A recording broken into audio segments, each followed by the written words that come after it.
My name is Robert Edward Miss. I'm a poet. So for Valentine's Day 2026, I assembled 5 poems that I've written for my Julie, my partner, my love, over the years. And I presented those to her with a frontispiece that I had gotten in advance. So it was a nice package. So now I'd like to read those poems to you. So it's called A Quintet of Poems by Robert Edward Miss for Julie. So when I was assembling these and doing some editing, all of a sudden the AI feature of Google summarized these poems for me. I didn't ask, it just appeared. So here's what it said. This collection of poems is a heartfelt tribute by the poet to his beloved Julie, celebrating their love, partnership, and shared journey. Through vivid imagery of dawns and roses, the verses reflect themes of personal transformation, romantic devotion, and the joy of creating a shared future together. These poems capture both the practical and ethereal aspects of love, inviting Julie to dance through life, embrace change, and sing their unique song to the world. So this first poem, I have to say, I was feeling great exuberance writing this poem early in our relationship. For Julie, come dance on the grave of my old self with me. Strew rose petals where the headstone will be. This practical, ethereal future for just you and me. As we strut down the boulevard, striking our poses, stroking each other, strewing our roses. Come dance our dance with me, making it up as we go, singing our song to this lopsided world and each other. This next poem shows my strong motivation and passion for uniting our blended family, Julie's 2 sons and my 2 sons and a daughter. It worked and still does. For Travis, Josh, Steve, David, and Sarah. Epithalamium, May 22, 1993, our wedding day. It was as if each of us, Julie and me, had been swept away by our own personal storms. And now we are being carried, the two of us, by some rose-scented current to an unspoken island, a watch hill of the gods, where our mutual lives spread out before us like a beach in summer, populated by our children and friends who cavort in the dreamlike morning air. And later we'll discover them sitting on the limbs of a giant tree outside our window, cheering us on, raising our hopes.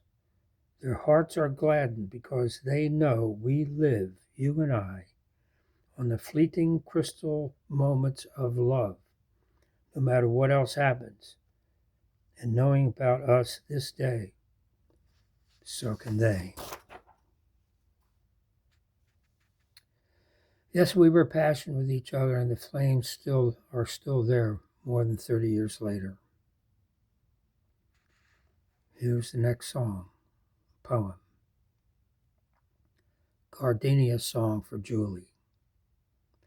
It was a balmy night of shiny leaves, of moistened lips, and a bright gardenia in your hair. You said it reminded you of a past affair, but I didn't care.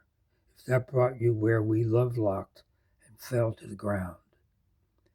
I caught ecstasy in your face when a trace of the flower's white fragrance filled our embrace. The only sound on that hushed, hot night was the hum of our bodies making love.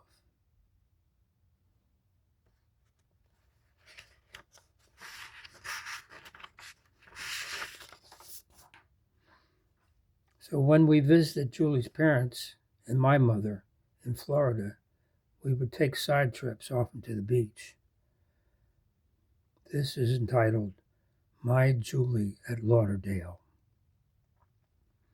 Our green foamed beach grades to the world's blue curve, dancing on its sand-blown waves, its many mixturing shades, daring every fisherman's nerve to hang flags and drop nets on the far-out horizon.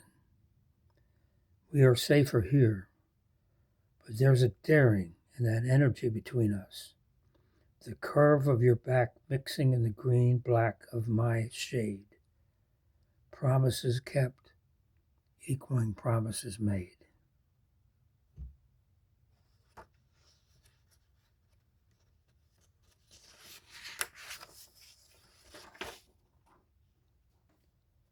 From the day we met, Julie and I have been very natural and down to earth with each other. It's still true. So this final poem of the quintet is the most recent one I wrote. It's entitled Our Jade Green Morning. The first draft of this was written up for Julie on her birthday in July 1988. So very recently, I finished this poem finally. Our Jade Green Morning. We wade the fickle course of a mountain stream until it reaches a quiet stretch of jade fluorescence, where hovering willows drip the morning's clinging mist. Your nipples brush against me, exciting soft electricity between us. From his distant limb, a red-tailed hawk surveys us, sated by his recent prey. He scrutinizes our brash vulnerability. We are his restful amusement. The edgy kingfisher awaits his turn to the silvered eddies we have stirred up and left behind. He's confident that soon his particular fare will be swimming there. Succulent fingerlings, a regal feast. But for now he seems to enjoy us for his own reasons.